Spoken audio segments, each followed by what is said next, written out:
समस्त भाई और भौणी मानू मोर नमस्कार। देखो जदि आज आप ओडिशा कथा देखिए कि देश कथा देखिए अधिकांश पुओ झील मैंने गोटे पुओ गोटे झील लव्रे पड़ी निज जन्म कला बापा माँ को भूली जाऊँच।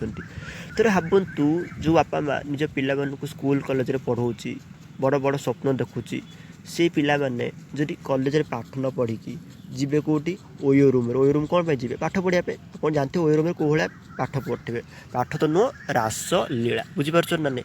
तो भावतु ये पिला माने निज बापा माँ को विश्वास विष देकी बॉयफ्रेंड गर्लफ्रेंड सृष्टि कर इंडियन कल्चर भारतीय संस्कृति को भूलिक फरेन संस्कृति को आपणाऊँच पार्क जाऊँच किसी सुख पाई ओयो रूम खराब कम लिप्त रोच। तो भावतु ये खराब कम लिप्त रही ये पिला माने पुओ झील मैंने जो निज जन्म कला बापा माँ भूली जाऊँच ये कैसे दूर ठीक से जाना दरकार कि जो बापा माँ तुमको बहुत कष्ट बड़ कले तुम छोटू बड़ कले तुम बहुत स्वप्न देखिले से बापा माँ को आप भूली जाऊँच कौन ठीक यहाँ कौन जगन्नाथ ठाकुर खुशी हे।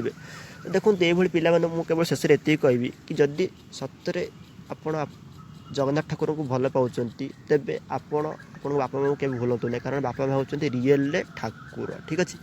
तो मुझे टॉपिक को शेष कर टॉपिक उपर आपण मतामत आम कमेंट निश्चय जनातु। समस्त कुमार नमस्कार।